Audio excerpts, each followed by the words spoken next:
body. I wanted to believe it was a clothes bin of clothes. I really didn't want to believe it was a body. Your heart races. Your heart races. It started with a single phone call. On a quiet Wednesday afternoon, a resident in New Britain, Connecticut, noticed something odd: a man struggling to move a large plastic bin behind an abandoned house on Clark Street. It wasn't the kind of thing that normally drew attention, but something about the way he hurried made the neighbor uneasy. They picked up the phone and called 911. When officers arrived, they expected to find illegal dumping or vandalism. The house had been empty for months, but as they stepped behind the property, what they discovered would unravel a year of silence that no one had questioned. Inside that heavy plastic bin were the remains of a child, carefully hidden, left to be forgotten. And as investigators worked to identify her, they realized something almost impossible. She had been missing for nearly a year, and not one person had reported her gone. Her name was Jacqueline Torres Garcia, 12 years old. Every safeguard designed to protect her, family, schools, social workers, had failed. No one noticed when she stopped showing up to class. No one asked when her mother said she was being homeschooled. But the case was not as simple as a mother and a missing child, because what investigators uncovered next revealed a chain of decisions, cover-ups, and missed warnings that stretched far beyond one family. But before we begin, if you find this video interesting, please give it a like at the end and tell me what you think about the case. It really helps the channel. Let me know in the comments where you're watching from. And don't forget to subscribe for more. Thank you. This video is created solely for educational and documentary purposes. It does not endorse, glorify, or condone any of the criminal actions or individuals described in this case. Viewer discretion is advised. When officers arrived at 80 Clark Street on that chilly October afternoon in 2025, the neighborhood was unusually still. The two-story house had sat empty for years. It belonged to a landlord in New York who hadn't set foot in Connecticut for over 2 years, and most residents had stopped paying it any attention. But that day, something about the scene drew everyone's eyes. A large plastic storage bin rested awkwardly behind the house, half hidden beneath a sheet of tarp, and the faint smell coming from it made the responding officer step back before lifting the lid. What they found inside would change the course of the entire investigation. The bin held the remains of a young girl, and although time and decay had made identification difficult, the detectives could already sense this was not a recent death. The condition of the remains suggested that she had been gone for many months, perhaps close to a year. So the house that neighbors thought was empty had been quietly holding a terrible secret, and the officers who first looked inside that bin would later say the memory never left them. The area was quickly sealed off with yellow tape as investigators from the New Britain Police Department and the State Police Major Crimes Division arrived to process the scene. By that evening, the New Britain Mayor, Aaron Stewart, stood before reporters. "As a mother, this makes me sick to my stomach to stand here and tell you what we've found." The mayor thanked the anonymous caller who had reported the suspicious activity, stressing that without that person's courage, the child might have remained undiscovered for much longer. Detectives echoed her sentiment, calling it one of the most distressing cases the city had seen in more than 3 decades. Forensic testing moved quickly. Dental records and DNA samples were compared against missing child databases, and within days the results confirmed what investigators had quietly feared. The remains belonged to Jacqueline Mimi Torres Garcia, a 12-year-old girl who, according to school and welfare records, should have been living with her mother in nearby Farmington. But when detectives checked, they found no active missing person report under her name, not locally, not statewide, not anywhere. And so the questions began to multiply. How could a child vanish for nearly a year without anyone raising an alarm? Why had no one noticed her absence at school, in her neighborhood, or even within her own family? The discovery on Clark Street had answered one question: where she was, but it had opened a dozen more about how she got there. She was tied up on a pee pad, was one of the things I believe that they talked about. And it's just, we don't see this on the news all the time. This is a really unusual, heinous case. Yeah, that's the most difficult part about this, right? Like, I mean, we deal with every day, the news is reporting about somebody who was killed in a car accident, somebody maybe, there was a domestic issue, and there was an assault, or, there's all these. I think it takes it to another level when you see that parents starved their child to death, and then didn't report. But to understand how a 12-year-old could disappear in plain sight and no one noticed, investigators had to trace her story backward, to a family already known to the system.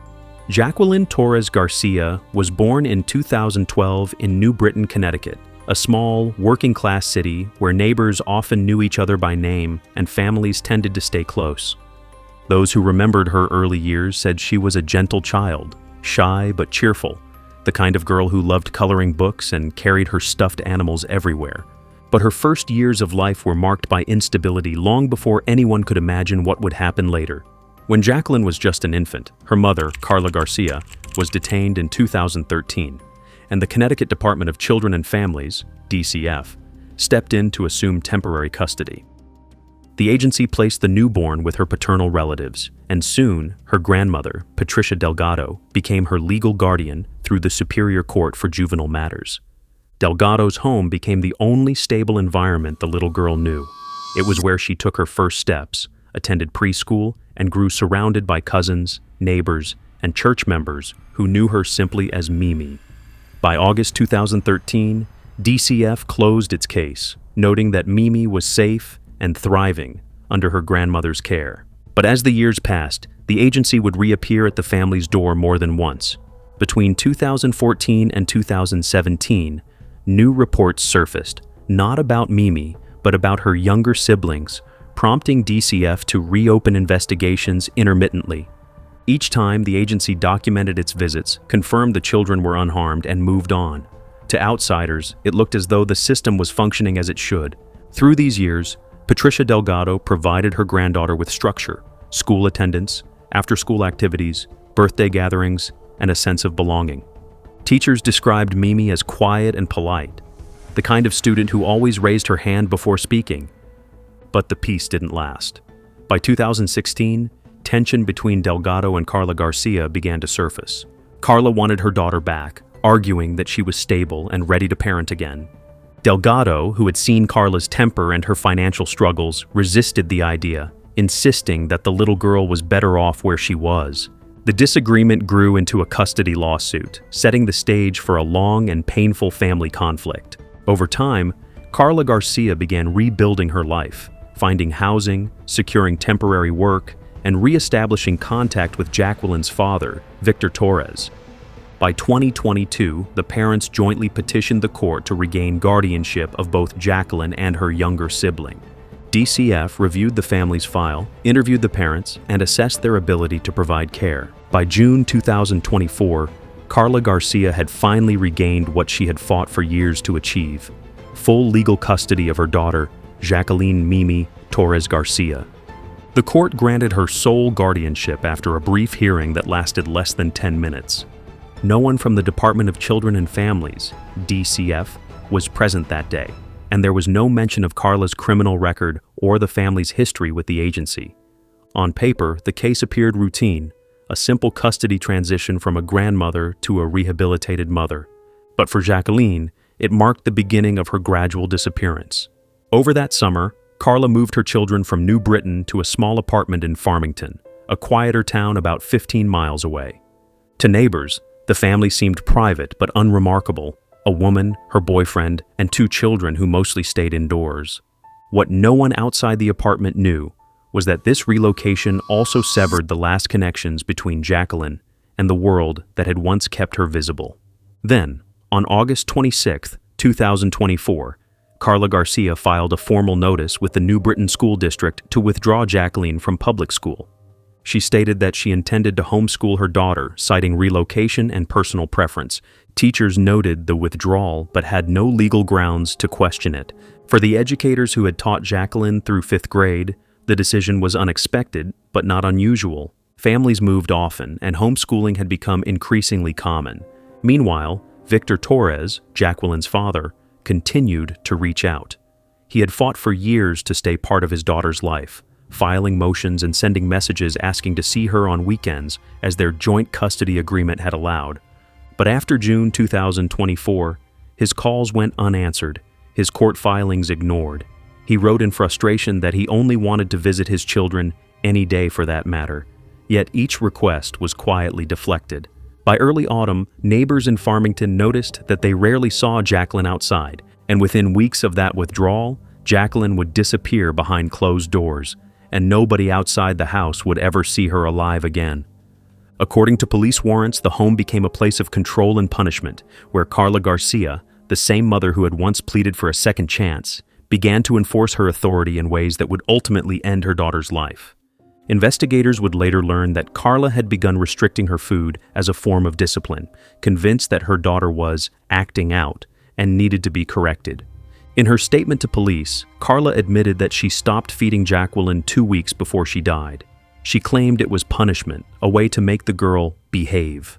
It was during this time that Jonathan Nanita, Carla's boyfriend, became more involved in what he called discipline.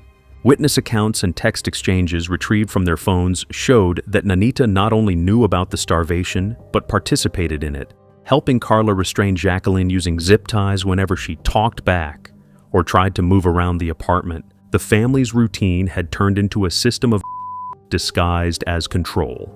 Jacqueline's aunt, Jacqueline Garcia, visited often during this period. She saw her niece lying on pee pads on the floor, her wrists bound, unable to move freely. Investigators would later recover photos and messages from Jacqueline's phone, images she had sent to Carla, showing Jacqueline restrained and motionless. These images would become some of the most disturbing pieces of evidence in the entire case. When detectives confronted Carla with the evidence, she tried to explain that she had been overwhelmed, that she didn't mean for things to go that far. But her sister's words painted a much clearer picture. During questioning, Jacqueline told investigators, "I knew she was going to die." She had seen Jacqueline's condition deteriorate and done nothing to stop it. There were no recent physical injuries, no visible trauma that could directly explain her death. But the investigators determined that September 19th, 2024 was the likely date Jacqueline died. She was just 12 years old. Afterward, Carla and Jonathan didn't call for help, didn't report the death, and didn't tell anyone what had happened. Instead, they hid her body in the basement of the apartment, and yet for the next 12 months, her name never appeared on a missing person list. Then came January 2025. A new concern surfaced, not about Jacqueline, but about her younger sibling. A DCF caseworker reached out to Carla Garcia to schedule a welfare check. During that visit, Carla explained that Jacqueline was being homeschooled and was currently out of state with a relative. The caseworker, trying to confirm the story, requested to see the girl, even if only through a video call. What happened next revealed how fragile the state's oversight had become. When the call began, a child appeared on screen, but it was not Jacqueline. Investigators later confirmed that Carla had arranged for another girl to pose as her daughter during the call. The child smiled, waved, and responded when addressed as Mimi. There was no way for the caseworker, watching through a small screen, to know the truth. In the official case log, DCF noted no visible concerns. The family appeared stable, cooperative, and safe. New development released by DCF tonight. In January this year, the department was investigating concerns into Jacqueline's sister. Jacqueline, according to police, had been dead for multiple months, but officials had no idea. So when DCF came asking questions, Jacqueline's mother, Carla Garcia, allegedly said Jacqueline was being homeschooled and was out of state. But DCF wanted to conduct a video call with Jacqueline to make sure she was okay. In a shocking allegation, DCF claims Carla Garcia had a different child pretend to be Jacqueline on a video call to calm DCF's concerns. DCF also says it provided services to Jacqueline's family from 2014 to 2016 and briefly in 2017 and 2021. We've learned Jacqueline attended 3 medical appointments this decade, and DCF didn't receive any reports of child. So by March 2025, the file was once again closed. No home visit was scheduled, no questions were asked about the missing school records, and no one thought to verify that Jacqueline even existed within the household. And by March 2025, Carla Garcia packed up what was left of her family's life in Farmington and moved them back to New Britain. Among the boxes and furniture was a large plastic storage bin, the same one detectives would later find behind an abandoned house on Clark Street. Inside it, hidden beneath blankets and plastic liners, was Jacqueline's. Body cams captured police arriving after a noise complaint at a condo in Farmington on December 29th last year. Little did they know at that time, it's believed the body of Jacqueline Torres Garcia was allegedly hidden in the basement. Is everything okay? Yeah. We got a call. There's a lot of noise coming from your apartment. They're always calling. Carla Garcia, the girl's mother, and her boyfriend, Jonathan Anita, chalked the noise up to Garcia being pregnant and moody. Both are now charged with murder after police believe they allegedly starved the 11-year-old to death. Is this your only daughter? You guys got other kids? One on the way. I have a son. Son's upstairs. He's 1. Well, he just turned, so I'm sorry. Keep you guys busy. Oh, yeah. There is no mention of Jacqueline, who allegedly had been dead for several months at the time of this call. The officers were not there to check how many people were there. They were there on a noise complaint, so they did not have the luxury of having that information that that the numbers did not add up. How long you guys been staying here? Almost a year. Officers carried on a conversation, asked questions, and took down the couple's personal information. There's no mention of strange smells. Eventually, the odor from the decaying body was apparently so strong that Garcia allegedly later confessed they had to stay with friends and at hotels. In the officers' report, they noted there was no signs of fighting. Now, had they asked for a consent search, they may have discovered her body down in the basement there, but they were not suspicious enough. They were not given information enough to rise to the level of requesting a consent search of the apartment. By the night of October 12, 2025, the search for answers had turned into a string of arrests. Detectives from both Farmington and New Britain police departments tracked Carla Garcia to a relative's home and took her into custody without incident. Her sister, Jacqueline Garcia, was arrested moments later. Both women appeared calm, almost resigned, as they were escorted into patrol cars. The next day, October 13th, officers located Jonathan Anita, Carla's boyfriend, who had been hiding at a friend's apartment. When he was brought out, cameras captured his face, marked with minor bruising, likely from the brief scuffle during arrest. He avoided eye contact with reporters and said nothing as officers led him into the waiting cruiser. According to the arrest warrants for Anita, Carla Garcia and Carla's sister, Jacqueline Garcia, we learned where Mimi died, how police say Carla and Anita changed their stories, and what a doctor believes was Mimi's cause of death. According to those documents, Carla initially stated she had an argument with Mimi. Carla said Mimi was upset her mom was pregnant again and pushed her down the stairs, which caused both of them to fall down. Carla later stated Anita got upset and kicked Mimi in the head and dragged her off. Garcia stated she never saw her daughter again. On the other hand, Anita's statement described a different story. He stated that he was homeless at the time and that Carla had contacted him to help dispose the toad. He stated that he saw blood on the walls and that Carla said not to worry about it. The document says Anita tried to dispose the toad at various locations until he placed it on 80 Clark Street in New Britain. Prosecutors outlined the charges soon after. Carla Garcia, the child's mother, faced murder with special circumstances, conspiracy to commit murder, tampering with evidence, and intentional cruelty to a child under 19, each charge carrying the weight of a system's failure. Her bond was set at $5 million. Her sister, Jacqueline Garcia, was charged with cruelty to a person under 19 and unlawful restraint, accused of witnessing the neglect and doing nothing to stop it. Her bond stood at $1 million. Jonathan Anita faced the same murder with special circumstances charge as Carla, along with tampering with physical evidence, also set at $5 million. Police believed he helped move Jacqueline's body from Farmington to New Britain and played a direct role in concealing her death. Well, tonight the story continues to develop in New Britain, where the body of 11-year-old Jacqueline Torres Garcia was found behind a home nearly 1 week ago. Thanks for joining us for the Fox 61 News at 10. I'm Brent Harden. And I'm Sarah Sanchez. It was an emotional day in court. The 3 people charged in connection to Jacqueline's death went before a judge. Her mother, Carla Garcia, and Carla's boyfriend, Jonathan Anita, are both charged with murder with special circumstances and risk of injury to a child. They're both being held on a $5 million bond. Also in court, Jacqueline's aunt, who faces charges of unlawful restraint and cruelty. Her bond is set at $1 million. Authorities say the child died in the fall of 2024 after prolonged and Her body was reportedly moved from Farmington to New Britain.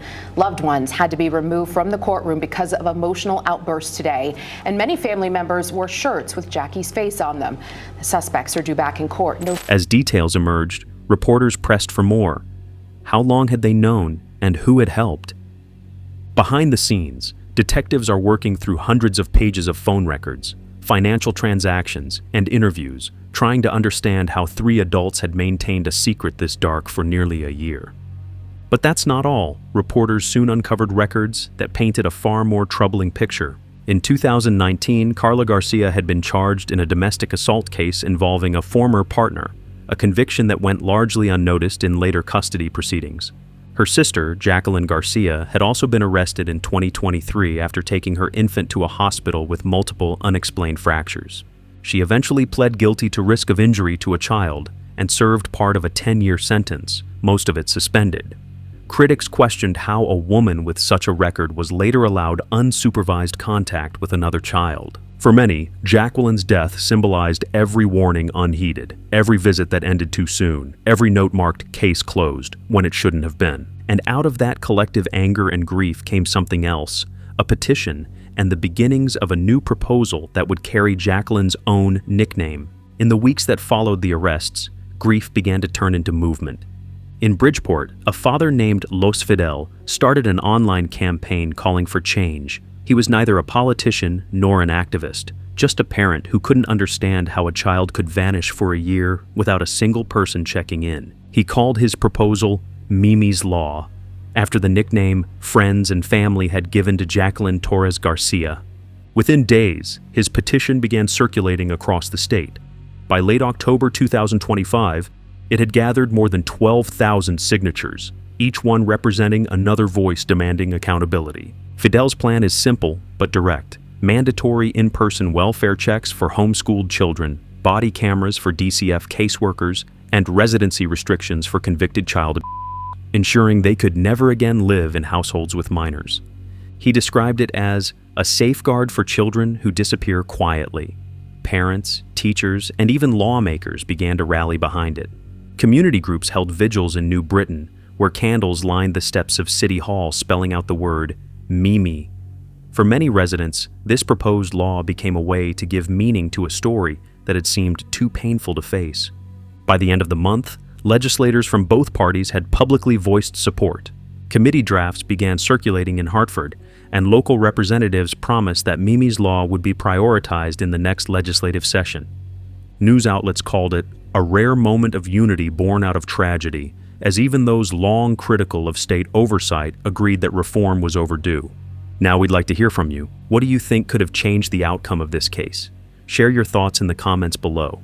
We read every one of them, because every perspective matters.